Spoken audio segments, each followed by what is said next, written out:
안녕하세요, 조스펙입니다. 조금 극단적인 가정임을 감안하고 들으시기 바랍니다. 성경에 대한 해석의 관점, 하나님을 이해하는 관점, 이게 신학이라고 불리는 학문이지 않습니까? 이 신학이라고 불리는 학문이 여러분들의 먹고 사는 문제, 즉 생계에 큰 영향을 미치고 불신자를 포함한 전 인류적인 영향을 미친다고 생각해 보신 적이 있으신지요? 오늘 여러분들이 차를 가지고 가서 주유소에서 결제한 그 휘발유 가격에 산유국보다 신학이 더 큰 영향을 미쳤다면 여러분들 어떻게 생각하시는지요? 2026년 5월 기준 전국 휘발유 평균 가격이 2,010원을 넘었습니다. 경유 가격도 2,000원을 넘었는데요. 에너지 가격 인상 때문에 많은 분들이 생활이 어렵다는 이야기를 하시고들 있습니다. 근데 지금 2,000원을 넘긴 휘발유 가격이 정부에서 유류세를 조정하고 최고 가격제를 시행하고 있는 가격이라는 것이 중요합니다. 이란 전쟁 전에 미국 전국 휘발유 가격이 갤런당 약 2.89달러 정도였는데요. 지금 미국의 휘발유 가격이 갤런당 4.58달러 정도입니다. 세금이 높은 캘리포니아 지역은 이미 5달러를 넘어섰습니다. 미국 휘발유 소매 가격 기준으로 대략 한 60% 정도가 인상이 된 건데요. 싱가포르 휘발유 현물 가격은 전쟁 전보다 대략 90% 정도 인상이 됐습니다. 유류세 인하하고 최고 가격제가 없었다면 국내 휘발유 가격은 아마도 보수적으로 대략 2,700~800원 정도, 싱가포르 현물 가격 상승분을 다 반영하면요 3,200원에서 3,300원 정도 됐을 겁니다. 리터당 2,000원만 돼도 사는 것이 팍팍하다고 난리인데 3,000원이 넘는다고 생각하면 어떠세요? 끔찍하지 않으세요? 그런데 이런 끔찍한 유가 상승의 배후에 성경을 이해하는 학문인, 하나님을 아는 학문인 신학이 작용하고 있다는 사실을 아는 사람은 생각보다 많지 않습니다. 아니 무슨 성경관이 그리고 무슨 신학이 유가, 휘발유 가격에까지 영향을 미치겠어? 라고 생각하시겠지만 분명한 사실입니다. 생각보다 신학은 사람들의 생활과 인류의 역사에 큰 영향을 미쳐왔는데요. 오늘날 우리가 살아가는 대한민국은 자본주의 체제를 유지하고 있지 않습니까? 이 자본주의의 발달에 가장 큰 영향을 미친 사상 중 하나가 칼뱅주의라 불리는 칼뱅주의라는 사실을 여러분들 알고 계신지요? 현대 사회학의 창시자 중에 한 명으로 꼽히는 막스 베버의 세계 논쟁 저작인 프로테스탄트 윤리와 자본주의 정신의 주장을 그대로 우리가 100% 수용하진 않는다 하더라도 칼빈의 직업 소명설이 자본주의와 현대 경제 시스템에 지대한 영향을 끼친 사실을 완전히 부정하기는 매우 어렵습니다. 자신의 직업에 충실하고 경제적 성공을 거두는 것을 하나님의 축복이자 일종의 구원받은 증거로까지 사람들이 여기게 되면서 근면, 검소, 저축이 미덕으로 작용하게 되었고, 근대 자본주의에 긍정적인 영향을 끼친 것은 우리가 부정할 수가 없는 사실입니다. 19세기 미국의 서부 확장과 그 과정 중에서 인디언 등 원주민들에 대한 학살과 강제 이주도 우리말로 명백한 운명 정도로 번역될 수 있는 매니페스트 데스티니에 근거하는데요. 이 매니페스트 데스티니는 미국은 하나님이 선택한 곳이고 북미 대륙 전체에 민주주의와 기독교 문명을 전파하는 것이 하나님이 미국민들에게 주신 뜻이라고 생각하는 선민사상, 즉 이 지독하게 신학적인 이념이었습니다. 그러니까 인디언들을 학살하고 서부로까지 미국 대륙 전체를 확장하고 이곳을 미국 시민들이 지배하고 북미를 미국이라는 이 국가 지배하는 것이 하나님의 뜻이었다는 겁니다. 유럽 대륙을 떠나 미국 신대륙에 도착한 것 자체가 출애굽에 투영되고 미국 대륙의 장악, 더 나아가서는 미국은 특별한 나라, 하나님께서 세우신 나라, 세계의 경찰 역할을 해도 괜찮은, 미국에는 이런 특권이 부여되었다는 미국 예외주의도 사실 이런 운명론, 신학에 근거한 것입니다. 우리는 어려서부터 미국은 세계경찰, 특별한 나라 이렇게 들어왔는데 이것이 깊게 파고 들어가면 나름의 신학적 배경이 발견되는 것입니다. 스스로 하나님의 둘째 아들이라 예수님의 동생이라는 극단적 결론에 도달해서 유교, 도교, 불교를 타파하고 오직 하나님만 섬기는 나라를 건설하겠다는 이념으로 시작된, 중국에 시작된 홍수전에 의해서 시작된 태평천국의 난, 혹시 여러분들 역사 시간에 배우신 거 기억하시는지요? 중국판 기독교 변종 신학으로 기록될 수 있을 텐데요. 이런 변종 기독교 신학으로 단일 전쟁으로는 세계사에 손꼽힐 만한 인명피해를 냈습니다.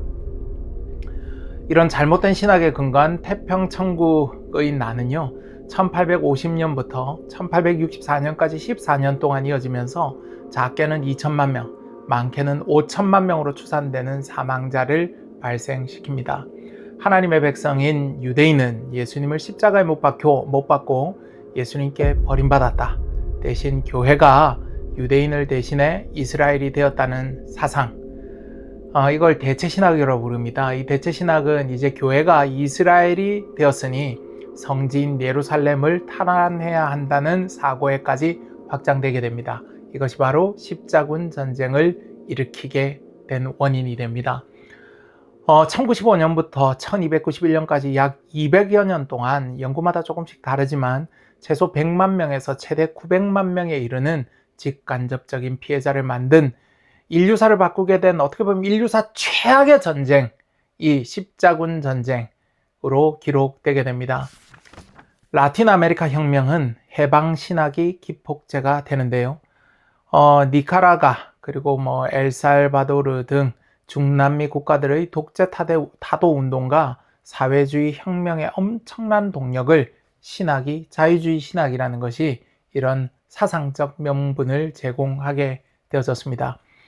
교회가 이스라엘을 대체했다는 신학적 배경이 성지 탈환과 십자군 전쟁으로 나타나고, 내 직업에 소명을 가져야 한다는 신학이 자본주의의 발전에 영향을 미치고, 예수님은 약자의 편이라는 신학적 배경이 라틴 아메리카를 해방시켜야 된다는 혁명으로 작용하고, 하나님께서 선택한 나라는 하나님께서 선택한 나라라는 이런 신학적 사상이, 이 신학이 미국 예외주의의 근간이 되고, 하나님께서 내게 나타나셔서 나를 선택하셨고 나는 예수님의 동생이라는 생각이 극단적인 태평천국의 난으로 번진 것을, 이 신학이라는 것이요, 성경관, 이 하나님을 이해하는 어떤 지식, 성경을 바라보는 어떤 이 관점이라는 것이 시대와 대륙을 가리지 않고, 이게 어디에 방점을 찍고 어디에 초점을, 어디에 주안점을 두느냐에 따라 긍정적이었든 부정적이었든 인류의 역사를 바꾸는 원동력이 된 것은 분명한 사실입니다. 자, 이쯤 살펴보면 이 신학이라는 이 성경을 어떻게 바라볼 것인가라는 관점이 우리의 생활을 넘어 역사에도 큰 영향을 미쳤다는 것을 여러분들이 이제 공감하셨을 겁니다. 그럼 2026년 현재에도 이러한 성경관이, 신학이 똑같이 강력하게 영향을 미치고 있을까요? 이것을 알아보기 위해 2026년 2월 미국이 일으킨 이란 전쟁을 잠시 살펴보겠습니다. 2026년 2월 28일 미국과 이스라엘이 이란 전역을 기습 공격하면서 시작된 이란 전쟁은 역사상 가장 인기 없는 전쟁으로 기록될 가능성이 매우 높습니다. 거의 확실하지 않을까 싶은데요. 전 세계 인류사적인 모든 전쟁을 제가 다 조사하기는 쉽지 않으니까 미국이 일으킨 전쟁으로 이제 한정하면 그럼 100%일 겁니다. 가장 인기 없는 전쟁으로 기록될 가능성이 매우 높습니다. 이 전쟁을 두고 인기라는 이 단어를 사용하는 것 자체가 조금 유감스러운데요. 이번 이란 전쟁은 미국이 일으키거나 참전한 전쟁 중에 전 국민적 지지율이 가장 낮은 전쟁, 그리고 동맹국들이 외면한, 동맹국들이 미국을 왕따시킨 전쟁으로 기록될 것이 거의 확실합니다. 이번 전쟁처럼 미국이 동맹국들로부터 철저하게 따돌림을 받은 전쟁을 찾기가 쉽지 않은데요. 1986년일 겁니다. 미국이 이 노리에가 정권을 축출하기 위해 파나마를 침공한 저스트 코즈 작전, 그리고 1986년 테러 보복 차원에서 이루어진 리비아 공습인 엘도라도 캐년 작전 정도가 미국이 동맹국들 지원 없이 거의 단독으로 수행한 전쟁인데요. 파나마 침공은 지금 지도를 보셔서 아시겠지만 미국과 얼마 떨어져 있지 않고 이란과 같은 나라와는 비교도 되지 않을 정도로 작은 나라입니다. 이 파나마라는 나라가. 노레가 정권 축출이라는 아주 단순하고 선명한 작전 목표가 있어서 미군 단독으로 2만 7천여 명 병력 투입으로 정말 순식간에 진행한 전쟁이라고 부르기에도 민망한 미국의 일방적인 승리였습니다. 파나마 국민들 사이에서 노리에가에 대한 여론이 좋지 않아서 미국을 환영하는 분위기까지 있었습니다. 미국이 침공했는데 파나마 국민들이 미군들을 환영을 했던 겁니다. 전투 시작 15시간 만에 파나마 군 주요 지휘 체계가 완전히 붕괴된 것만 봐도 미국 입장에서 얼마나 쉬운 전쟁이었는지 우리가 이해할 수 있습니다. 1986년 리비아에서 진행된 작전은요, 정말 이걸 전쟁이라고 불러야 할지 고민인데요. 미국 공군이 14시간 동안 날아가서 12분 동안 60톤 이상의 폭탄과 유도탄을 퍼붓고 그냥 그걸로 끝이 났습니다. 12분 만에 전쟁이 끝이 난 겁니다. 레이건 대통령이 백악관에 앉아서 12분간의 이 강습을 보고받고 상황은 바로 종료가 되었습니다. 제가 소개해드린 정말 말도 안 되는 몇 개의 작전을 빼고 나면요, 이스라엘이야 이란과의 전쟁을 정말 간절히 원하는 당사국이지 않습니까? 그러니까 빼고 나면 미국이 동맹국가 전 세계로부터 이번 이란 전쟁만큼 이토록 왕따를 당한 전쟁을 찾을 수가 없을 겁니다. 이란 전쟁에 조금만 관심을 가지고 있으신 분들도 뉴스를 통해서 들으셨겠지만 트럼프 대통령이 거의 모든 동맹국을 향해서 제발 참전해달라고 부탁도 하고 윽박 지르기도 하고 협박도 하고 이르고 달래고 별별 수단을 동원해도 그 어떤 동맹도 미국과 함께 하지 않습니다. 않았습니다.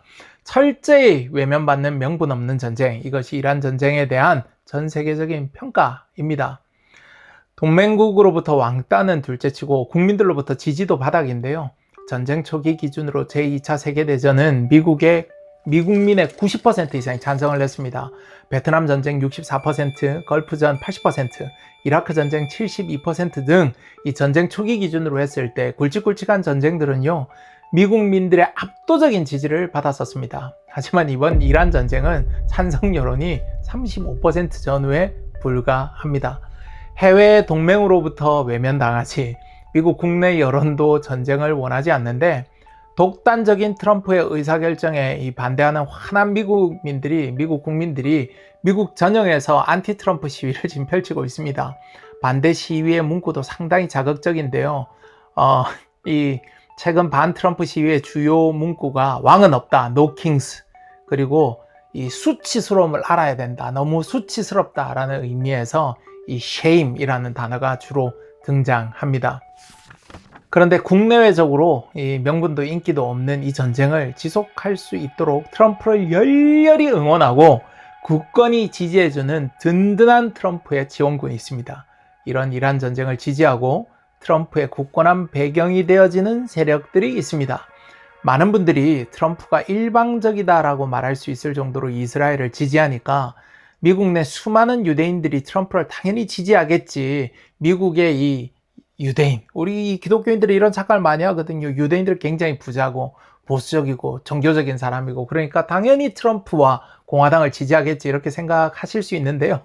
실상 미국 내 유대인들은요, 트럼프를 진짜 좋아하지 않습니다. 아니, 싫어합니다.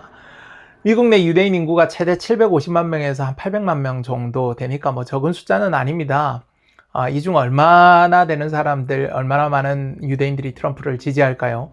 그래도 트럼프가 전 세계적인 반대도 불구하고 예루살렘을 이스라엘의 수도로 인정해주고 예루살렘으로 미국 대사관도 이전하고 명분 없는 전쟁이지만 이란과의 전쟁도 하고 이스라엘 이슈에 최선을 다하는데 미국의 유대인이 70%, 80% 정도는 트럼프를 지지하지 않겠어? 이렇게 생각하실 수 있겠지만요. 현실은요, 완전히 반대입니다. 2024년 11월 미국 대선에서 트럼프 대통령은 미국 전역을 빨간색으로 물들인 레드 스윕을 완성하며 압도적인 승리를 거뒀습니다. 그런데 이 내셔널 일렉션 풀 출구 조사에 따르면요, 유대인 투표자의 79%가 민주당 카멀라 해리스 후보를 지지한 것으로 나타났습니다. 79%가 민주당을 지지한 겁니다. 조사기간과 조사 방식에 따라 조금씩 차이가 나긴 하지만요, 투표 전 사전조사 그리고 투표 후 출구조사에서 일관되게 미국의 유대인들은 민주당 해리스 후보를 압도적으로 지지했습니다. 이 대선뿐만 아닙니다. 전통적으로 미국의 유대인들은요, 민주당을 지지합니다. 유대인 하면 우리는 이 웨스턴 워에서 이 통곡의 벽이라고 불리죠. 이 통곡의 벽에서 머리에 키파 쓰고 기도하고 있는 유대인, 그리고 전통 모자 쓰고 전통 복장 걸치고 노래하는 그런 유대인들, 기도하는 유대인들, 그리고 토라를 암송하는 유대인들을 떠올리게 되는데요. 유대인들은 매우 종교적이고 보수적이니까 당연히 공화당을 지지하겠지, 트럼프를 지지하겠지 생각하실 수 있는데 이건 엄청난 오산입니다. 미국에서 유대인은 물론 제가 100%라고 단정할 수는 없지만요, 가장 리버럴한 진영, 가장 진보적인 진영에 속하는 사람들이 유대인들입니다. 투표하면요 거의 민주당에 몰표를 줍니다. 적어도 2024년 미국 대선에서 유대인들에게서는요, 민주당의 해리스가 트럼프 대통령에게 압도적인 승리를 거뒀었습니다. 정말 아이러니 아닌가요? 트럼프 대통령이 이스라엘을 그토록 지지하고 도와주는데 정작 미국 내 유대인들은 트럼프를 좋아하지 않습니다. 일부 20% 내외의 트럼프 지지자들이 유대인 중에도 있기는 하지만요, 상대적으로 소수이고 미국 내 유대인 대부분의 보이스를 담당하는 JDCA, J 스트리트, 그리고 JVP 등의 단체들은 대부분 진보, 좌파적인 이 정치색으로 베냐민 네타냐후의 정책을 결코 지지 않는 오늘날 이스라엘 정권과는 앙숙관계라고 말씀드릴 수 있습니다. 기독교인으로서 성경을 이해하고 역사를 이해하고 그리고 현대 정치를 이해하려면 이 이스라엘과 유대인을 때로는 분리시켜서 생각을 해봐야 한다는 것을 시사하는 장면입니다. 아니 그럼 미국 내 유대인들조차 트럼프에게 적대적이면 도대체 누가 트럼프를 지지하냐, 이렇게 궁금해질 수 있습니다. 누가 트럼프를 지지하냐? 바로 기독교 시오니스트, 복음주의적 세대주의자들입니다. 기독교 시오니스트 하면 요즘은 이 개념을 아시는 분들이 많이 좀 늘어나고 있습니다. 그래도 아직은 낯선 분들이 더 많으실 텐데요. 영어로 크리스찬 지오니스트, 시오니스트라고 하는데 말 그대로 기독교인인데 시온주의자라는 것입니다. 신학적, 성경적 근거를 바탕으로 유대인이 자신들의 땅, 조상들의 땅, 즉 우리가 고토라고 얘기하죠. 이스라엘의 땅으로 돌아가서 국가를 건설하고 유지하는 것을 지지하는 그리스도인들을 말합니다. 이스라엘의 회복, 그리고 물리적인 이스라엘 땅의 회복을 지지하는 그리스도인들을 기독교 시온주의자, 크리스찬 시오니스트라고 부릅니다. 아니 왜 기독교인들이 팔레스타인 지역에 유대인들이 국가를 건설하고 유지하는 것에 관여를 하지? 이렇게 생각하실 수도 있는데요. 기독교 시오니스트들의 신학적 사고 안에는 이스라엘의 회복은 하나님의 언약의 성취이자 예수님의 재림 전의 필수 전제 조건으로 이해합니다. 그러니까 이런 신학적 배경 속에 사시는 분들은 예수님께서 언젠가 꼭 재림하셔야 하는데 예수님께서 오시려면 이스라엘이 자기 땅을 꼭 회복하고 있어야 한다고 생각하는 겁니다. 그래서 누가 정치를 하든지 간에 이스라엘에 대한 입장이 어떠냐, 이스라엘을 지지하느냐, 이스라엘이 영토를 지키는데 도움이 될 것이냐 말 것이냐가 이 기독교 시온주의자, 크리스찬 시오니스트들에게는 투표하는 데 있어서 가장 중요한 요소가 되는 겁니다. 일단 이스라엘을 지지하지 않으면요, 그 정치인이 아무리 훌륭하고 좋은 생각을 가지고 있어도 불합격인 것입니다. 최근 기독교 시온주의자들 사이에서 유행하는 신학이 하나 있는데요. 이게 신학으로 불러야 될지 참 그렇긴 한데, 물론 성경에 있으니까 신학이죠. 바로 우리말로 굳이 번역을 하자면 그릇신학이라고 번역될 수 있는데요. 그릇신학? 그릇신학이 뭘까요? 이게 영어로는 베슬 디올로지라고 불립니다. 이 그릇, 말 그대로 그릇과 신학이 이제 붙은 단어인데요. 하나님께서 자신의 거룩한 목적을 달성하기 위해서 이 도구를 사용하시는데, 바로 이 그릇을 사용하시는데, 여러분들이 성경에 나오는 질그릇 비유 아시죠? 바로 그겁니다. 불완전해도 조금 금이 가고 좀 못생기고 그래도 하나님께서 사용하시는 그릇이 있다는 겁니다. 그건 하나님 마음이라는 겁니다. 최근 그 그릇 신학의 주인공이 바로 누구냐? 트럼프 미국 대통령입니다. 도덕적으로 문제가 있고, 우리 트럼프 대통령, 우리는 아니죠. 미국 대통령이니까. 트럼프 미국 대통령이 도덕적으로 문제가 뭐 한두 개가 아닌 건 누구나 다 알지 않습니까? 사람이 좀 이상할지 모르고 도덕적으로 문제가 있을지 모르겠지만 하나님께서 이 사람을 사용하신다라는 믿음이 그 신학에 담겨져 있습니다. 아니, 하나님께서 이 사람을 선택하셨다는 겁니다. 하나님께서 자신의 일을 하기 위해서, 하나님의 일을 하기 위해서 트럼프를 선택하셨다는 겁니다. 이방인이었던 고레스를 들어서 쓰셨던 것과 같이 트럼프를 쓰신다는 논리이고요. 트럼프가 하나님의 뜻과 계획인 이스라엘을 위해서 일을 하니까 하나님께서 트럼프를 지키고 보호하신다는 겁니다. 여러분들 그 트럼프 총격당한 사건 보셨지 않습니까? 그 사건 안에서도 하나님께서 트럼프를 지키고 보호하셨다는 겁니다. 왜? 그분의 일을 하기 위해서. 그러니까 이 베슬 티올로지, 이 신학 내에서는요, 트럼프는 하나님의 사람인 겁니다. 우리나라에서도 이 신학의 영향을 받는 교회가 최근 늘어나고 있는데요.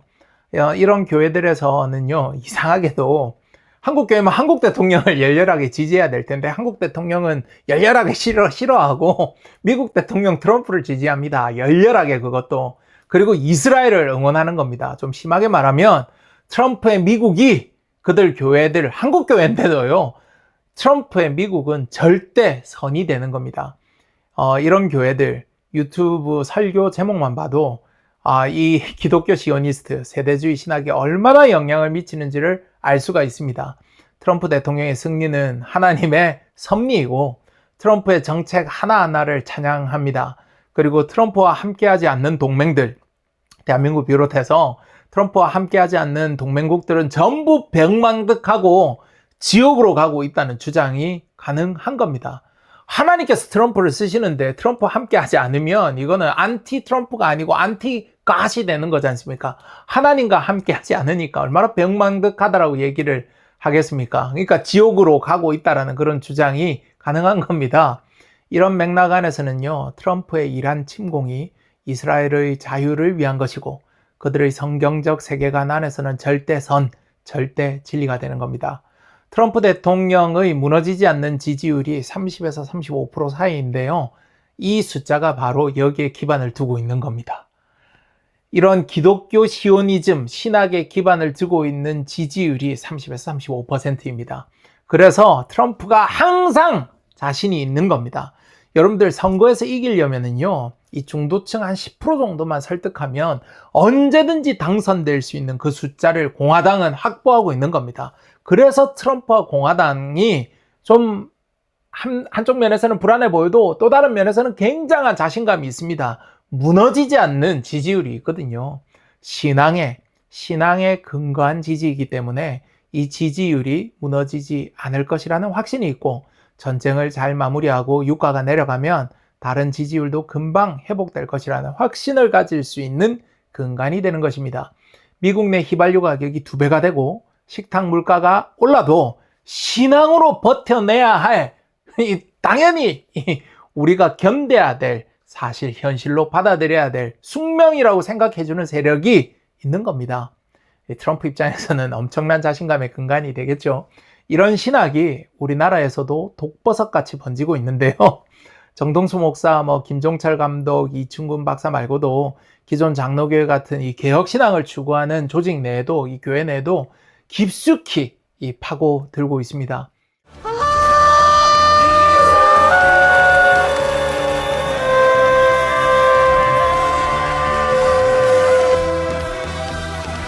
Korea stands with Israel. 지금 이거 보시고 계신 게요, 코뿔소 TV로 유명한 서울 김포 영광교회 관련 영상인데요. 이 교회가 목숨을 거는 것도 바로 이스라엘의 회복입니다. 서울 김포 영광교회 같은 교회들도 기독교 시오니스트라고 우리가 부를 수 있는 그런 조직들입니다. 한국에 있는 이 교회가 이스라엘에 왜 이렇게 집착을 하느냐 싶은데요. 창세기 12장에 아브라함이 받은 축복과도 이 관련이 있습니다. 창세기 12장이 이 아브라함이 복을 받지 않습니까? 너를 축복한 사람은 복을 받고 이 구절들이 오늘날까지 이어져서 심지어 이스라엘 회복에 관심을 두고 그 일을 하면 재정적인 축복을 받고 돈도 많이 벌고 하나님 축복을 쏟아붓는다 하는 겁니다. 이 기존의 대체 신학, 그러니까 언약 신학은 사탄의 전략이다와 같은 그런 주장까지도 거침없이 하게 되는 겁니다. 기존의 이 기복신앙, 우리가 교회 다니면서 열심히 기도하고 이렇게 하면 복 받는다, 저렇게 하면 복 받는다, 그런 신앙이 있지 않습니까? 그걸 기복신앙이라고 부르는데, 그 기복신앙의 자리에 이스라엘이 주인공으로 딱 자리를 잡은 겁니다. 이건 뭐 사랑 침례교회 정동수 목사도 동일한데요. 이스라엘을 저주하면 저주를 받고 이스라엘을 축복하면 복을 받는다는 그런 논리를 펼치는 겁니다. 이런 주장을 하는 목사들, 목회자들, 교회들, 집단들은 기독교 시오니즘뿐만 아니라 이 세대주의적 특징을 함께 보이는데요. 한국 교회에서 이스라엘을 지지하는 기독교 시오니스트적 특성을 보이는 분들 거의 대부분, 미국 교회도 뭐 마찬가지고요. 제가 이분들을 판단했을 때는 세대주의적 요소가 매우 강한 분들입니다. 요즘 세대주의가 유행처럼 번지고 있어서 교회 전체가 세대주의 신학을 채택한 경우도 있고, 부분적으로 세대주의적 성향을 나타내는 교회들도 많습니다. 많은 분들이 세대주의라는 단어 자체도 익숙하지 않으실 텐데요. 오늘 세대주의에 대한 개략을 여러분들께 설명드리겠습니다. 현대 신학을 여러 가지 관점에서 나눌 수 있을 텐데요. 신학자들마다 기준이 다를 수 있을 겁니다. 저마다의 기준으로 나누면 뭐 수십 가지 기준으로 신학을 나눌 수 있을 텐데요. 저는 성경 해석에 대한 것을 기준으로 개인적으로 자유주의 신학, 언약 신학, 세대주의 신학으로 나눌 수 있다. 이 세 가지로 크게 오늘 나눌 수 있다라는 말씀을 여러분들께 드리겠습니다. 뭐 절대적인 기준은 아닙니다. 성경에 대한 인식을 기준으로 나눈 거고요. 성경에 대한 인식을 기준으로 봤을 때 자유주의 신학은 인간의 이성, 경험 등을 중시하기 때문에 성경은 인간의 종교적 기록이고, 성경에 기록된 기적과 이적 등 신화적 요소로 보이는 것은 상징일 뿐이라는 인식을 가지는 신학이 바로 자유주의 신학입니다. 언약 신학과 세대주의 신학은 모두 성경을 무오한 하나님의 말씀으로 인식을 합니다. 자유주의 신학은 성경을 무오한 하나님으로 인정하지 않으니까 저는 자유주의 신학 반대합니다. 성경은 하나님의 무오한 말씀입니다. 그러니까 이번 논의에서는 뭐 더 이상 자유주의 신학에 대해서는 말을 할 필요가 없을 것 같고요.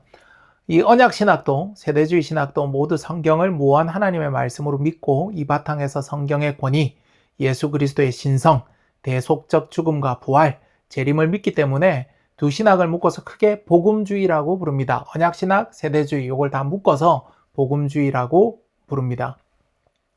언약 신학과 세대주의 신학은 서로 일정 부분 다름을 넘어서 서로 틀렸다고 굉장히 비난을 합니다. 서로가 마음으로는 서로 이단이라는 마음까지도 가지고 있을지 모르겠지만, 공식적으로는 서로를 이단이라고까지 정죄하진 않고 큰 복음주의 틀 안에서 형제로 인정하기는 합니다. 하지만 서로 합의되지 않은 큰 차이가 있는데요. 수십, 수백 개의 차이를 도출하고 여러분들께 말씀드릴 수 있지만, 크게는 한 서너 가지 카테고리 정도의 차이가 있다라고 생각할 수 있습니다. 먼저 성경과 관련한 인식에서 뚜렷한 차이를 보이는데요. 양쪽 진영 모두 성경을 무오한 하나님의 말씀으로 인식하지만 그 해석에 있어서는 뚜렷한 차이를 보입니다. 언약 신학에서는요, 구약의 예언을 그리스도 안에서 해석돼야 한다고 믿습니다. 구약의 예언뿐만 아니라 신구약 성경 66권의 핵심이 예수 그리스도이고, 모든 예언의 중심에 예수 그리스도가 있다라고 믿습니다. 이 예수 그리스도를 중심에 두고 성경의 문맥, 역사적 맥락, 66권 이 성경의 개별 장르와 문법까지도 고려해서 해석해야 한다는 입장을 가지고 있습니다. 반면에 세대주의 신학 진영은요, 성경 해석에 있어서 철저한 문자주의를 강조합니다. 문자 그대로 해석해야 된다는 믿음을 가지고 있습니다.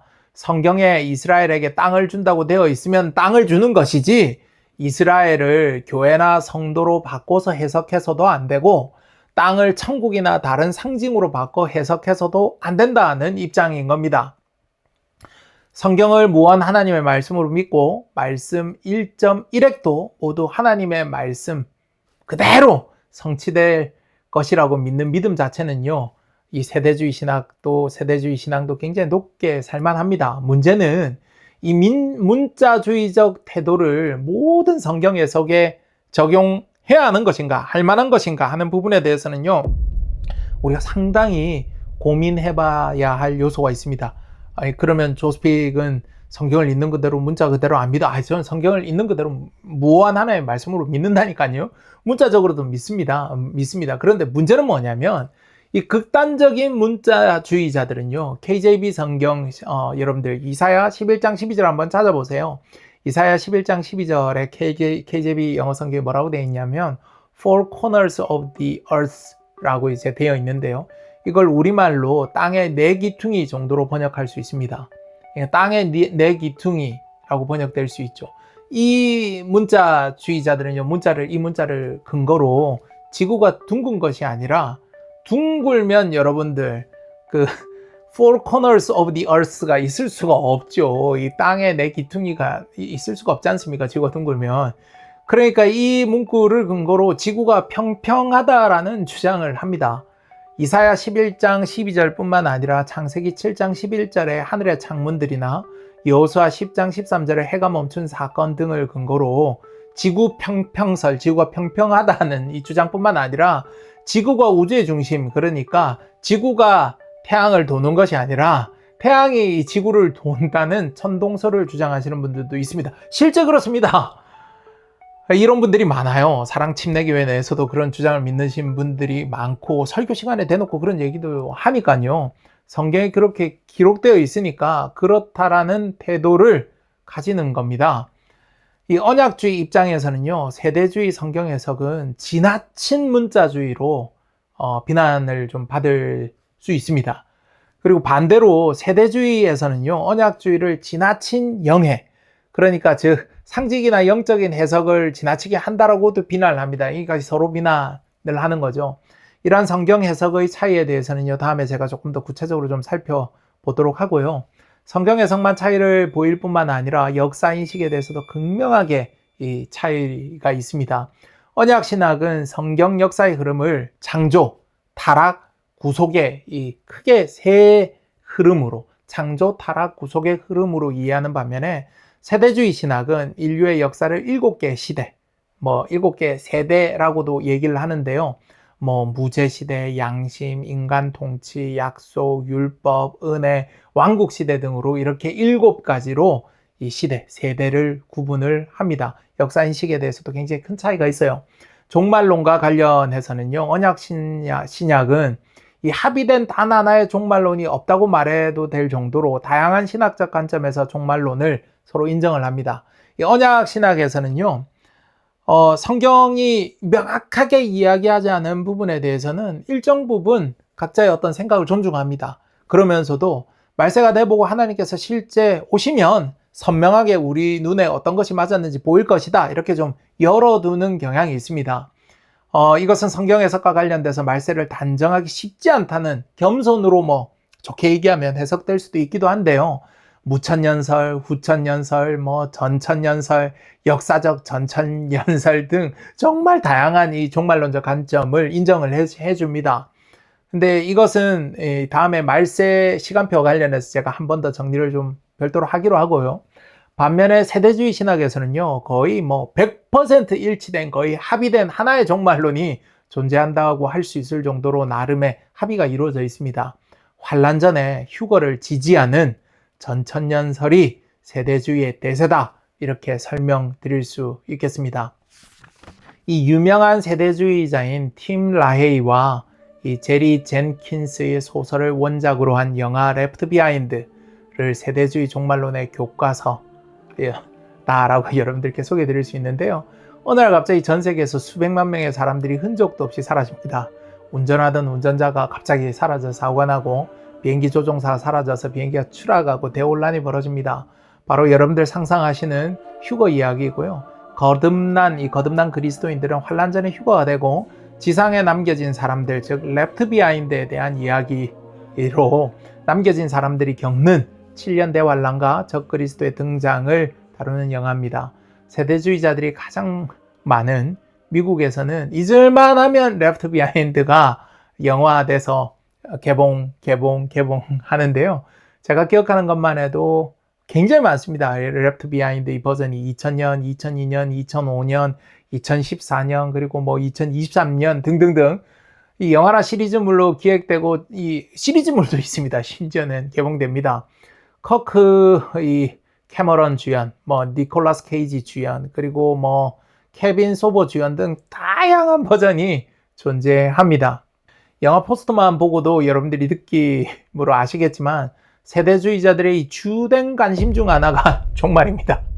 그래서 언약 신학 입장에서는요, 세대주의자들이 모두 시한부 종말론자 같이 보이기도 하는 측면이 바로 이런 것들 때문에 그렇습니다. 성경, 역사, 종말론 모두 각각 다르게 인식하는데 제가 오늘 좀 비중을 두고 말씀드리려고 하는 것은요, 이스라엘과 교회에 대한 인식입니다.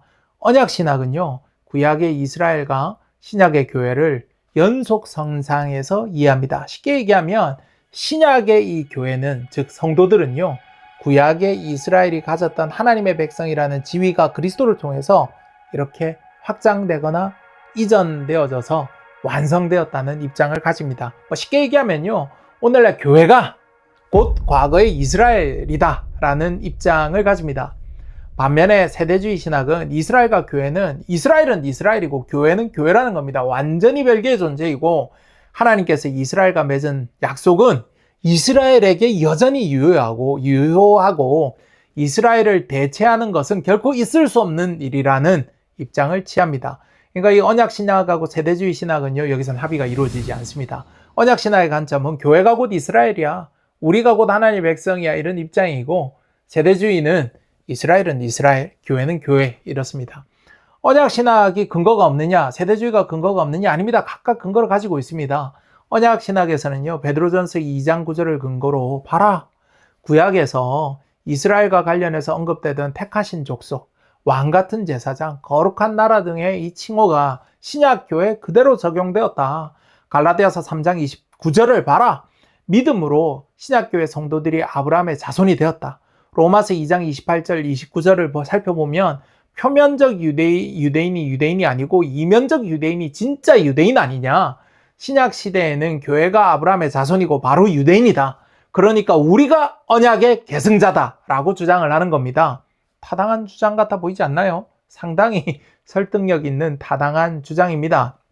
반면에 세대주의 신학에서는요, 절대 그렇지 않다는 겁니다. 교회는 교회고 이스라엘은 이스라엘이다. 아모스 9장을 봐라, 반드시 이스라엘을 돌이키시고 그들에게 한 약속을 지키실 것이다. 로마서 11장 25절로 26절에 분명히 말씀하고 있다. 이방인의 충만한 수가 돌아오고 나면 온 이스라엘이 구원을 받는 역사가 일어날 것이고, 이 말씀은 이스라엘이 진정 회복될 것이다라는 명시적인 말씀이다 라고 주장을 하는 겁니다. 고린도전서 10장 32절을 보면 유대인, 헬라인, 하나님의 교회가 모두 각각 언급되어져 있지 않느냐, 유대인은 유대인이고 교회는 교회다라는 그 입장이 성경의 일관된 입장이라는 것이 세대주의자들의 주장입니다. 저는요, 성경을 통해서 이 주장도 상당히 타당하다고 생각을 합니다. 언약신학은 이스라엘과 교회와 관련한 입장에 있어서 교회가 이스라엘을 대체했다고 해서 대체신학이라고도 불리는데요. 언약신학과 세대주의 신학은 이 교회와 이스라엘에 대한 입장과 관련해서 합의를 못 이루고 있습니다. 저는 양쪽 다 타당함이 있고 신학적 이 함의가 충분히 있기 때문에 합의가 충분히 이루어질 수 있다고 생각하느냐. 아무튼 현재는요, 양쪽 신학이 서로를 거의 인정을 안 하는 분위기입니다. 중간 지대가 좀 있긴 한데요. 다음에 제가 좀 깊이 있게 다루도록 하고요. 언약 신학의 교회가 이 언약 신학에서 교회가 이스라엘을 대체했다는 입장도 나름 일리가 있구나. 이스라엘에 대한 성경의 하나님의 약속은 문자적으로도 성취가 되겠구나 하는 입장도 나름의 일리가 있겠구나. 우리는 이렇게 균형감 있는 태도를 취하면 될 수도 있습니다. 근데 이것도 반대하는 사람들이 있으니까요. 다음에 제가 충분히 이 문제는 한번 다루도록 하고요. 중세에 있어서 중세 수백만 명의 목숨을 앗아간 십자군 전쟁, 근현대사의 악몽으로 기억되는 반유대주의와 홀로코스트, 2025년 발발한 미국과 이란 사이의 전쟁, 이 전쟁으로 인해 폭등하는 원유 가격, 리터당 2,000원을 넘는 휘발유 가격, 나프타 부족 등의 이 사건들이 대체 신학으로도 불리는 언약 신학과 세대주의 신학의 큰 영향하에서 일어난 일이라는 겁니다. 이 교회와 이스라엘에 대한 태도가, 즉 신학적 입장이 전 인류사적인, 전 지구적인 영향을 미치고 있는데 사실 우리는 잘 모르고 살아가고 있는 경우가 많죠. 상세한 역사는 다음에 한 번 더 자세히 다루도록 하고요. 오늘 아주 짧게만 살펴보겠습니다. 초기 교부인 이 저스틴 마터가 유대인 트리포와의 대화에서 교회가 참된 이스라엘이라고 선언했습니다. 이 초기 교부가 그렇게 이제 선언을 한 겁니다. 저스틴 마터 이후의 교부들을 통해 전달된 이러한 사상은요, 아우구스티누스를 만나서 대체신학이라는 정교한 신학 체계를 갖추게 됩니다. 아우구스티누스는 유대인이 예수님을 죽인 대가로 나라를 잃고 전 세계를 떠돌게 되었다고 주장을 했습니다. 이스라엘은 이제 실제 민족이 아니라 영적이고 상징적인 존재로 재정이 되게 되는 겁니다. 교회가 적어도 신학적 체계하에서는, 아우구스티누스의 신학적 체계하에서는, 교부들의 신학적 체계하에서는 이스라엘을 대체하게 된 것이었습니다. 이 카톨릭의 천재적인 신학자 토마스 아퀴나스에 이르러서는요, 제사법의 폐기 등 이 의식법들이 폐기됨과 동시에 여전히 이러한 법을 지키는 유대교는 완전히 죽었고, 이러한 의식을 지키고자 하는 유대교는 치명적인 오류라고 토마스 아퀴나스에 의해서 규정되었습니다. 동시에 교회가 유대교를 대체했다는 인식을 신학적 정점으로 끌어올렸습니다. 종교개혁가들은 신학적으로 카톨릭과 싸우면서도 이스라엘의 모든 유산은 기독교회가 물려받았다는 대체 신학의 전제는 그대로 계승했습니다. 참 재미나죠. 제가 종교개혁에 절대 부정적이지 않습니다. 저도 종교개혁에 혜택을 본 사람이지 않습니까? 우리 모두가 그렇습니다. 근데 이 종교개혁가들조차도 카톨릭의 부패와 싸우기가 굉장히 바빴던 겁니다. 그러다 보니까 신학적인 수많은 유산들은요, 거의 그대로 물려받았다고 해도 과언이 아닐 정도로 많은 신학적 요소들이 거의 그대로 계승이 된 경우가 많습니다. 뭐 개혁주의다 뭐다 뭐 얘기를 해도 표면적으로 아주 핵심적인 내용들은 독창적인 신학 체계를 가지고 있지만, 수많은 전제들은 카톨릭의 유산, 이게 나쁘다는 의미가 아닙니다. 이게 기독교의 공통적인 유산이지 않습니까? 그걸 그대로 계승하게 됩니다. 그 유산 중에 하나가 바로 대체 신학입니다. 그 유산도 마틴 루터, 칼뱅에 의해서 그대로 이어지게 됩니다. 교회가 이스라엘을 대체했다는 생각은요, 로마 교황청과 수많은 이익을 공유했던 중세 군주들에 의해서 구약의 유대인들이 가졌던 거룩한 땅이 이제는 교회 것이고 회복되어야 된다는 논리로 번지게 됩니다. 이교들로부터 성지를 되찾아 와야 된다는 논리로 발전이 된 건데요. 이런 생각이 십자군 전쟁으로 나타났습니다. 십자군 전쟁은 역사학자들마다 기간을 다르게 보기도 하는데요. 앞서 말씀드린 것처럼 보수인 관점에서 1095년부터 1291년까지 거의 200여 년 동안 지속이 되었습니다. 그 역사학자에 따라 다르지만요, 십자군 전쟁은 좁은 의미에서 예루살렘 탈환을 목적으로 한 9차례의 이 주요 원정을 의미하는데요. 넓게는 15세기 중반까지 이어진 이 15세기면 굉장하지 않습니까? 200년이 아니라 400년, 500년이 되는 겁니다. 이 이슬람과 이 충돌 전체를 십자군 전쟁으로 포함시키기도 합니다. 추산치에 따라 다르지만 앞서 말씀드린 것처럼 최소 100만 명, 많게는 900만 명까지 사상자가 발생을 했었습니다. 이슬람의 전사, 기독교 기사단, 양쪽 이 전사자, 그리고 예루살렘 함락 당시에 대규모 전투로 사망한 유대인과 이슬람 교도, 학살된 사망자들, 장거리 원정 중에 발생한 기아, 전염병, 추위로 인한 사망자 등등 생각하면요, 정말 전 인류사적인 입장에서 가장 끔찍한 전쟁이라고 여러분들께 말씀드릴 수 있습니다. 십자군 원정 당시 교회가 이스라엘을 대체했다는 신념과 유대인들은 예수님을 죽인 자라는 이 증오가 결합돼서요, 예루살렘으로 가는 길목마다 유럽 내 유대인 공동체에 대해서 이 십자가를 든 사람에 의해서 유대인들이 공동체가 엄청나게 악살됐습니다. 그러니까 사실 참 가슴 아픈 얘기죠. 유대인들이 오늘날까지도 십자가를 극도로 싫어하는 이유가 있죠. 십자군 원정에 대한 것들을 교과서를 배우지만 우린 동양인으로서 전혀 상관없는 역사를 배운다라고 생각할 때가 많지 않습니까? 유럽에 있는 사람들이 중동에 있는 사람들을 쳤어. 그래서 열받은 이 중동에 있는 사람, 유럽에 있는 사람을 또 쳤어. 이런 역사에 불과할 수 있지만요, 그 사이에 있었던 유럽 전역에 흩어져 있고 중동 전역에 흩어져 있던 이 피해자인 이 유대인들이 십자가를 바라보는 관점은요, 이 완전히 우리하고는 다를 수 있거든요. 조금 이따 자세히 살펴보기로 하고요. 이러한 대체 신학의 신념은요, 중세 유대인 학살가 루터를 포함한 종교개혁가들의 이 유대인에 대한 증오를 거쳐서 19세기 유럽의 유명한 유대인에 대한 폭력, 이 학살, 포그름으로 이제 이어지게 됩니다. 결국 홀로코스트라는 이 엄청난 비극을 만들게 되는 겁니다. 그러니까 여러분들, 이 대체 신학이라는 이 신학이 정말 끔찍하지 않나요? 언약 신학이 잘못됐다는 게 아닙니다. 이 신학을 통한 어떤 사상이 정말 끔찍하지 않나요? 교회가 이스라엘을 대체했다는 생각 하나가 이런 신학적 결론이 십자군 전쟁을 통한 이 수백만에 달하는 유대인과 이슬람인들에 대한 학살, 예루살렘 성지 회복에 대한 광기로 이어지고요. 예수를 죽인 민족이란 굴레를 씌워서 유대인에 대한 차별과 포갑을 이 근대에 이르기까지 이걸 정당화했다는 겁니다. 사실 거의 현대죠. 가톨릭의 부패와 잘못된 교리, 신학과 싸울 이 종교개혁가들조차도 교회가 이스라엘을 대체했다는 대체 신학을 수용하고 유대인에 대한 증오를 더욱 고착화시킨 역할을 하게 됩니다.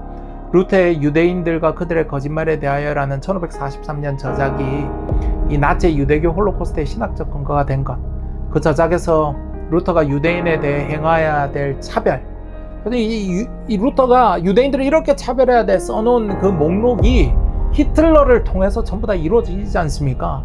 이건 우리가 이 신앙을 가진 사람들은요, 정말 심각하게 우리가 고민을 해봐야 될 대목입니다. 기독교인, 즉 교회가 이스라엘 유대인을 대체했다는 신학적 근거가 예루살렘 회복이라는 명분으로 이슬람과 유대인에 대한 증오를 만들고 십자군 전쟁, 중세와 근대의 포그름, 세계대전 중 홀로코스트까지 이어지게 된 겁니다. 이 대체 신학이 잘못되었다 이렇게 말씀드리는 것이 아니고요. 신학적 해석의 잘못된 극단적인 접근이 어떻게 비극을 만들어내는지에 대해서 여러분들에게 설명드리는 겁니다. 오늘날까지도 기독교회가 이런 걸 닮아 있지 않습니까? 극단적인 증오와 어떤 집단에 대한 적대감, 이런 것들이 정말 닮아 있는 것을 여러분들 아실 수 있습니다. 그럼 이 세대주의 신학은 어떤가요? 간단히 말씀드리면 세대주의는 역사를 좀 살펴봐야 여러분들이 세대주의에 대해서 이해하실 수 있지 않습니까? 이 세대주의는 아일랜드 성공의 신부였지만 당시 국가교회가 영적으로 이 영국 국교회는 정치하고 교회가 사실은 거의 하나였지 않습니까? 그러니까 이 국가교회가 영적으로 정치에 예속되어 있다고 느끼고 실망했던 존 넬슨 다비의 이 신부, 성공의 신부에 의해서 체계화되기 시작한 신학입니다. 기존 교회에 대한 어떤 염증에서 출발했기 때문에요. 기존 교파, 교단, 성직체계 이런 거 다 부정합니다. 극단적인 만인 제사장적인 관점에서 교회를 시작했습니다. 그래서 존 넬슨 다비의 신학적 사상과 넬슨 다비와 함께 했던 이들을 외부에서는요, 형제교회라고 불렀습니다. 그냥 다 형제니까. 논란의 여지는 있지만 한국의 많은 교회에서 이단으로 분류하기도 한 바로 그 형제교회입니다. 참고로 미국에서는 이단으로까지는 분류되지 않았습니다. 한국에서는 이단이다라고 얘기를 하지만요. 이 넬슨 다비가 성경적 시대를 신학적으로 구분하면서 세대주의 신학을 체계화하고 이스라엘과 교회는 별개라는 이 교리를 완성합니다. 성경은 오류가 없는 문자 그대로 읽는 이 교리 역시 또 완성하게 되는데요. 1820년대 시작된 형제교회 운동은 100여 년이 지난 후에 이 각기 이제 중국과 미국을 중심으로 다시 전 세계로 퍼져나가게 됩니다. 형제교회 창시자인 존 넬슨 다비의 사상은 1909년 스코필드 주석 성경을 발행한 스코필드에 의해서 미국의 뿌리를 내리게 됩니다. 존 넬슨 다비와 스코필드의 계보를 잇는 이들이 오늘날 미국에서는 세대주의적 근본주의자로 불리는 이들입니다. 기독교 시오니스트들도 마찬가지고요. 존 넬슨 다비의 사상에 감동을 받은 이 워치만 리가 중국에 전파하면서 나름의 이 영성과 한 지역의 한 교회만 있어야 한다는 생각을 더한 것이 바로 지방교회입니다. 중국이 공산화하기 직전 워치만 리의 제자 휘틀리스 리가 대만에서 본격적인 사역을 하면서 폭발적으로 성장하게 되는데요. 이때 성장한 지방교회는 오늘날 우리나라를 비롯한 수많은 나라에 들어가 있고 미국에서는 리빙 스트림 미니스트리라는 단체로 아직까지 왕성한 활동을 하고 있습니다. 네, 여러분들 그 형제교회, 지방교회, 이 세대주의자 사실은 한 뿌리로부터 시작되는 걸 아는 사람이 생각보다 많지는 않습니다. 제가 자주 비평하는 세대주의자들도 넓게 보면은요, 존 넬슨 다비로부터 시작되었다고 할 수 있습니다. 혹시 직간접적으로 지방교회, 형제교회, 세대주의 교회까지 한번 다 다녀보시거나 이런 분들이 뭐 있을까 모르겠지만요. 그들의 메시지를 들어보신 분들은요, 딱 이해가 되실 겁니다. 국내에서 논란이 많은 지방교회, 형제교회, 세대주의 교회, 이 사람들이 주장하는 것들이 뭔가 어딘가 묘하게 같은 이야기, 그리고 맥락이 비슷한 이야기를 한다라고 생각을 하신 분들이 있으면요, 정확하게 이해하신 겁니다. 이들 모두가 사실은 한 뿌리로부터 갈라져 나온 신학을 근간으로 하고 있기 때문인데요. 형제교회, 지방교회, 미국의 근본주의, 세대주의 이 신학을 살펴보면 정말 말세관, 이스라엘과 교회에 대한 태도 등이 정말 똑같습니다. 유사한 것을 넘어서 거의 똑같은데요. 같은 뿌리에서 자라나긴 했지만요. 문제는 이 세 교회가 방향을 각각 좀 달리 하게 됩니다. 형제교회는 조직과 형식을 배제하고 성경 공부와 경건에 집중하는 정직한 그리스도인을 지향했습니다. 지방교회는 존 넬슨 다비의 사상에 한 지방에 한 교회만 있어야 한다는 원칙과 그들 나름의 영성과 관련한 주장이 굉장히 독특하고요. 이게 일본에서 또 발전된 것들을 공부해보면 굉장히 재밌는데 다음에 한번 다루겠습니다. 형제교회와 지방교회는 경험해 보신 분들은 아시겠지만요. 여기 출석하시는 분들 보면요. 굉장히 신사적이고 배운 분들이 많습니다. 성경 공부에 열성적이고 열정적이고 정치적 문제나 뭐 과격한 행동주의와는 거리가 있는 분들입니다. 이미지상으로 생각을 하면요. 전형적인 신사숙녀의 모습으로 그려지는 분들이 형제교회, 지방교회 그런 분들입니다. 그런데 미국으로 넘어간 이 세대주의는요. 존 넬슨 다비가 구축한 형제교회의 이 성향, 그리고 이 직간접적인 영향을 받은 지방교회 성향을 완전히 벗어나게 되는데요. 세대주의의 원조 넬슨 다비와 그의 후예들이라고 할 수 있는 형제교회, 지방교회는 모두 기존 교회 조직을 부정합니다. 그러다 보니 기존 교회 밖에서 자신들 나름의 이 어떤 조직을 만들고 그 만든 조직 내에서 신앙생활을 하게 되는데요. 기본적으로 기존 교회는 타락했고 부패했기 때문에 희망이 없고 우리는 하늘의 시민이기 때문에 타락한 세상 시스템에 적극 참여하는 이런 것 자체를 굉장히 부정적으로 생각을 했었습니다. 따라서 형제교회와 지방교회는 세상의 관점에서는 상당히 비주류적인 입장이고 좀 마이너한 곳에 위치해서 조용히 신앙생활을 하시는 분들로 비춰지는데요. 근데 미국으로 수입된 세대주의는 원조 세대주의하고는 완전히 다른 변종이 됩니다. 교회와 분리되는 대신에 교회 내로 침투하게 되고 불과 100년도 안 되는 짧은 시간 동안에 미국 교회를 완전히 장악해버립니다. 미국 교회의 주류가 되고 정치적으로는 미국의 보수 세력의 정책을 좌지우지할 수 있는 강력한 정치 세력을 형성을 하게 됩니다. 영국에서 시작된 형제교회, 중국을 강타한 지방교회가 모두 교회 밖에서 머물렀는데 어떻게 미국으로 수입된 세대주의는요, 미국 교회를 장악하고 주류 정치사회, 정치까지 장악하게 된 걸까요? 이 사실 세대주의의 원조인 넬슨 다비가 1862년부터 1877년 사이에 무려 7차례나 미국과 캐나다를 직접 방문하면서 휴거를 비롯한 세대주의 신학을 직접 전파를 했었습니다. 원조 넬슨 다비가 직접 전달한 이 세대주의 신학은 미국 교계가 어떻게 반응했냐면요. 그냥 새롭고 흥미로운 종말론 정도네 라고만 생각하고 별 큰 반향을 일으키지 못했습니다. 이후에 이 제임스 브룩스 같은 인물들이 주도한 나이아가라 사경회 등을 통해서 미국의 복음주의와 결합을 시도하기도 했지만요. 오늘날 같은 이 폭발적인 반응은 사실 없었습니다. 하지만 이 제임스 브룩스의 영적 제자라고 할 수 있는 스코필드라는 인물이 발명한 엄청난 신학적 발명품을 만나면서 상황이 완전히 달라지게 됩니다. 세대주의에 엄청난 영향을 받은 이 스코필드, 영향을 받은 정도가 아니고 이 사람이 곧 미국의 세대주의의 원조가 됩니다. 스코필드는 세대주의 전파를 위해서 교회 역사상 초유의 발명품을 발명하는데요. 스코필드는 미국 역사상 최초로 1909년 관주 성경이라는 것을 발행하게 됩니다. 스코필드 이전에는요, 성경 해석을 위해 참고할 만한 주석은 모두 백과사전 형태였습니다. 지금 제가 띄워드린 이 그림처럼 지금 보시고 계신 주석이요, 이 17세기 매튜 헨리의 주석입니다. 굉장히 훌륭한 주석인데요. 이 주석을 보시면 생각이 드시겠지만 창세기부터 신명기까지가 뭐 한 권, 여호수아부터 에스더까지가 한 권 이런 식으로 되다 보니까요. 구약 전체하고 신약 성경 중 사복음서, 이 매튜 헨리가 살아 생전에 딱 사복음서까지만 주석을 썼는데요. 신약 성경이 끝나지도 않았는데 벌써 이 두꺼운 책으로 5권이나 되는 겁니다.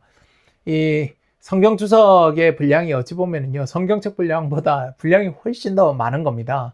상세히 작성된 성경 주석을 우리가 찾아보면요, 뭐 10권도 넘고 수십 권에 달하기도 하는 주석이 많은데, 바로 이런 제가 방금 지금 띄워드리는 이런 사진과 같은 백과사전 규모의 주석이 되는 겁니다.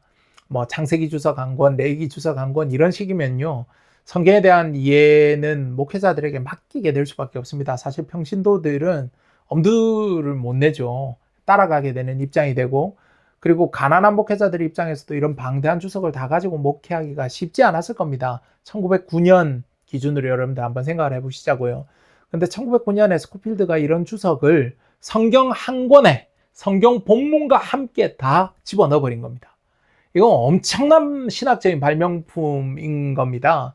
이게 그때 당시에 더 스코필드 레퍼런스 바이블이라고 불렸는데요.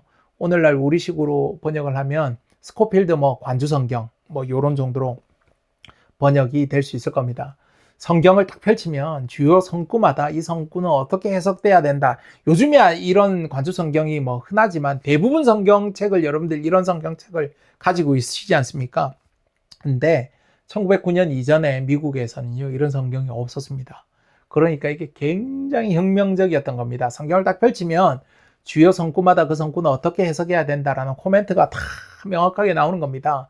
창세기 몇 장 몇 절은 무엇을 뜻한다, 어떻게 봐야 된다 이렇게 되어 있으니까 이 스코필드 레퍼런스 바이블 하나만 사면 목회자들이든 뭐 평신도들이든 교회에서 예배할 때, 집에서 예배할 때 언제든지 펼치기만 하면 가이드라인이 쫙 제시되어 있으니까 누구든지 성경을 이해할 수 있도록 된 것입니다.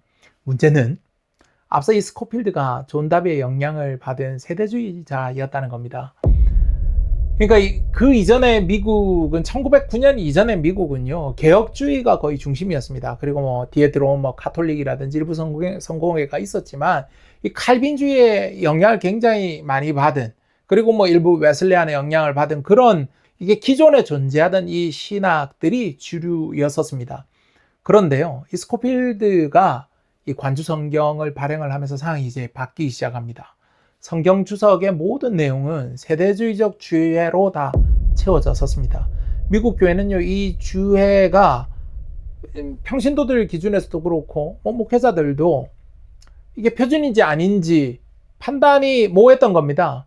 근데 다음에 제가 좀 더 상세한 얘기를 말씀드리겠지만 이것만 가지고 한 10시간은 강의를 할 수 있으니까요. 다음에 별도로 말씀드리기로 하고요. 이 스코필드가 굉장히 똑똑한 것이 이 관주 성경을 옥스포드 출판사를 통해서 발간을 한 겁니다. 오늘날에도 옥스포드가 지니는 이 권위, 브랜드 파워가 엄청나지 않습니까? 그런데 오늘날은 뭐 하버드도 있고 뭐도 있고 뭐 명문대 워낙 많으니까 브랜드 파워가 나눠져 있지만, 옛날에 이 미국 식민지 경험을 가졌던 이 미국 입장에서 이 옥스포드, 이 캠브리지가 지니는 권위 있는 브랜드 파워는요, 엄청났습니다. 특히 성서와 관련된 어떤 이 관련된 이 서적들이 옥스포드 브랜드가 딱 붙으면요, 이건 검증이 됐다라는 걸로 받아들여졌습니다.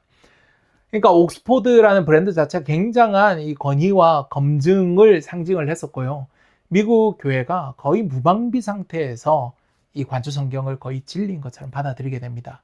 그러다 보니까 세대주의가 교회 속으로 그냥 쫙 하고 침투하게 됩니다. 마치 트로이 목마 같이 미국 교회에 자연스럽게 들어가서 장악하게 되는 결과를 낳게 된 겁니다. 뭐든 최초가 되는 것이 이렇게 중요합니다.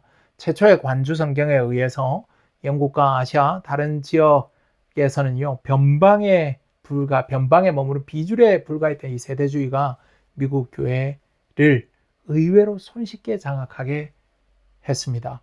존 넬슨 다비의 성경 문자주의는 스코필드를 통해서 기성교회 내로 침투하면서 근본주의적 세대주의는 미국 우파 보수교회의 표준이 되게 됩니다. 넬슨 다비의 성경 주석을 잠시 살펴볼 텐데요. 지금 보고 계신 것이 창세기 15장 8절에 대한 주석입니다. 아브라함에게 본토 친척 아비 집을 떠나 하나님께서 보여줄 땅으로 가라고 명령하시는 그 부분인데요. 그 본문과 함께 아래 주석에서 이 본문이 세대주의의 네 번째 세대인 약속의 세대로 해석된다. 이렇게 써 있는 겁니다. 그러니까 1909년에 이 성경적인 상식이 없는 수많은 평신도들, 그리고 심지어는 목회자들까지도 이걸 그대로 수용을 하게 된 겁니다. 그리고 지금 보고 계신 부분이 창세기 12장 1절로 4절에 대한 주석 부분인데요. 아브라함에게 주신 말씀입니다. 그리고 너를 저주하는 자에게는 내가 저주하리라. 라는 이 구절과 관련해서 이 약속은 뭐라고 되어 있냐면요. 진짜 엄청난 얘기가 여기 써져 있습니다. 이 약속은 아브라함에게 한 약속이다 이렇게 해석하는 게 아니라 유대인이 온 세계로 흩어진 디아스포라의 역사 속에서 늘 놀랍게 성취되어 왔다. 유대인을 박해했던 민족들은 예외 없이 불행한 결말을 맞이했고 유대인을 보호했던 민족들은 번영을 누려왔다. 미래에는 이 원칙이 더욱 놀랍게 증명될 것이다 라고 해석이 되어져 있는 겁니다. 창세기 12장의 아브라함에 대한 약속을 오늘날 현대 유대인에 대한 태도로 연결하고 유대인을 박해하면 불행해지고 그러니까 저주받고 유대인을 보호하고 도와주면 번영한다는 겁니다. 축복받는다는 겁니다. 그리고 이 원칙이 미래는 더욱 놀랍게 증명될 것이다 라고 딱 되어져 있는 겁니다. 국내의 세대주의자이자 크리스찬 시오니스트 목사들의 설교 제목을 한번 확인해 보실까요? 똑같습니다. 이스라엘을 저주하는 자는 하나님의 저주를 받는다. 이스라엘 회복을 위한 재정의 기름 부음이 있다. 이스라엘 회복을 위하면 하나님께서 집에 돈을 쏟아부어 주겠다. 이러는 내용들이 여기 있는 겁니다. 1909년 발간한 스코필드의 추석 내용을 그대로 반영을 하고 있는 겁니다. 바로 이런 신학이 미국 교회를 장악하고 CUFI로 불리는 미국 내 최대 규모 친이스라엘 단체 크리스찬 유나이티드 폴 이스라엘과 같은 이익 집단을 통해 미국 정치에 막강한 영향력을 행사하는 겁니다. CUFI는 가입 회원 수만 1,000만 명이 넘는 공화당 의원들이 가장 눈치를 보는 그리고 공화당 의원들에게 가장 큰 영향을 미치는 단체이기도 합니다. 한국 교회가 많이 착각하는 것이 미국 공화당 정치인들이 유대인들의 눈치를 많이 본다 이렇게 생각하는데 절대 그렇지 않습니다. 사실 유대인이 아닌 이스라엘을 무조건적으로 지지하는 미국 내 기독교인들의 눈치, 기독교 시원주의자, 시오니스트들의 눈치를 보는 것이 정확한 겁니다. Faith and Freedom Coalition 같은 단체는 복음주의자들의 투표를 독려하고 트럼프의 친이스라엘 정책을 지지하는 핵심 단체이고요. NRB는 기독교 방송인 협회로 미디어를 통해 시오니즘과 보수적 정치 의제를 확산시킵니다. 그리고 IFCJ는 기독교인과 유대인의 협력을 도모하고 이스라엘을 지원하는 구호 및 로비 활동을 하는 단체들인데요.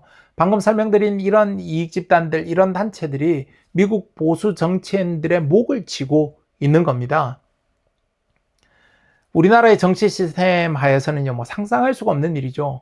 이명박 대통령이 소망교회 출석을 한다 안 한다로 논란이 되고 최근 이재명 대통령이 순복음교회 부활절 예배 참석한 것을 두고 보수교계가 순복음교회가 어쩌다 저쩌다라고 구설을 만들고 우리나라는 이런 정도니까요. 굉장히 상상하기 어렵습니다. 이런 기독교계 단체들이 정치인들의 목숨줄을 쥐고 있다는 게 이해하기가 굉장히 어려울 텐데요. 미국 공화당 유력 정치인들은요, CUFI나 앞서 말씀드린 이런 단체들 지원 없이는요, 살아남을 수가 없습니다. 이런 세대주의적 기독교 시오니즘 단체에서 트럼프 대통령의 1기, 2기 내각의 주요 인사들을 찾아보는 것이요, 어렵지 않은 이유가 바로 이런 데 있는 겁니다. 이런 신학적 배경을 통해서 미국민의 약 30에서 35%는 전 세계가 명분 없는 전쟁으로 비난하는 미국을 강력하게 지지하는 겁니다. 이스라엘을 지지해야 하고 나아가 곡과 마곡의 전쟁의 참가국인 이란을 때리는 것은 당연하다라고 여기는 것입니다. 트럼프 2기 내각의 대표적인 기독교 시오니스트인 전쟁부 장관 헤그세스는 과거에 이스라엘 방문 중에 성전산에 제3성전을 건립하는 것에 대해서 매우 긍정적인 발언을 한 적이 있었습니다. 온몸에 전투적인 기독교 근본주의적 문신, 아랍에 대한 조롱의 문신이 신앙적인 배경이 되고 있는 겁니다. 헤그세스를 비롯한 기독교 시오니스트들에게는요, 이란 전쟁은 일종의 중세의 이 홀리워, 성전과 같은 개념입니다. 따라서 기름값이 일시적으로 오르는 것 따위보다 신앙적 성취, 이스라엘의 회복, 제3성전의 건립, 휴거, 재림과 관련한 이슈가 훨씬 더 중요하게 작용을 하는 것입니다. 트럼프 대통령의 속을 전부 다 알 수는 없겠지만요. 제대로 된 신앙을 가졌는지 아닌지 알 수 없는 트럼프 대통령이 전 세계를 고유가와 고물가로 괴롭히는 인기 없는 전쟁을 감히 벌일 수 있고 지속할 수 있는 용기가 바로 신학적 배경으로 중무장한 트럼프의 든든한 지지 세력이 존재하기 때문에 가능한 것이다라고 말씀드릴 수 있습니다. 가까운 역사에서 미국 네오콘과 친이스라엘 정책이 조지 W 부시의 이라크 전쟁으로 이어졌다는 것은요, 공공연한 비밀입니다. 오늘날 이란 전쟁과 똑같이 네타냐후와 이스라엘과 이라크 전쟁도 똑같이 관련이 있었습니다. 미국의 전쟁부 장관 피트 헤그세스의 몸에는요, 십자군이 세운 이스라엘 왕국의 문장인 대형 십자가 문신이 있습니다. 그의 팔뚝에는요, 하나님이 원하신다 라는 라틴어 데우스 볼트라고 써져 있는 이 문신이 있습니다. 하나님이 원하신다. 그러니까 가슴에는 십자군이 세웠던 이스라엘 왕국의 대형 문장, 그리고 팔 문신에는요, 하나님이 원하신다 라고 이렇게 새겨져 있는 겁니다. 2001년 9.11 전쟁을 시작하며 그 전쟁을 십자군 전쟁이라고 발언했던 조지 W 부시의 생각과 정확히 일치하는 겁니다. This crusade, this war on terrorism, is going to take a while, and the American people must be patient. 조지 W 부시도 세대주의자, 헤그세스도 시오니스트, 이 같은 신학적 배경에 있는 사람들에게는요, 이런 중동과의 전쟁이 십자군 전쟁의 연장선이 되는 겁니다. 오늘 영상에서는요, 흔히 언약 신학으로 불리는 대체 신학이 맞는지, 세대주의 신학이 맞는지에 대한 이 평가는 하지 않겠습니다.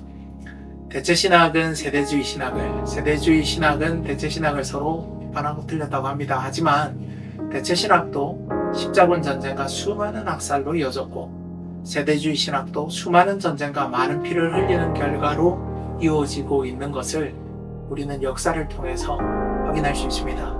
그리고 오늘날 현실을 통해서 목도하고 있지 않습니까? 우리의 신앙뿐만 아니라 생활과 그리고 물가를 넘어서 인류의 역사와 운명에 있어서 신학적 관점이 얼마나 큰 영향을 미치는지 안다면 우리는 더욱 어떤 성경관과 그리고 어떤 이 신학이 올바른 관점인지에 대해서 더욱 진지하게 고민해봐야 된다는 것을 배울 수 있습니다. 조만간 시간을 내어 대체 신학과 세대주의 신학 각각의 올바른 점과 허와실에 대해서도 살펴보는 시간을 가져보도록 하겠습니다. 바른 성경관, 바른 신학이 너무나 중요합니다. 지금까지 조스픽이었습니다. 감사합니다.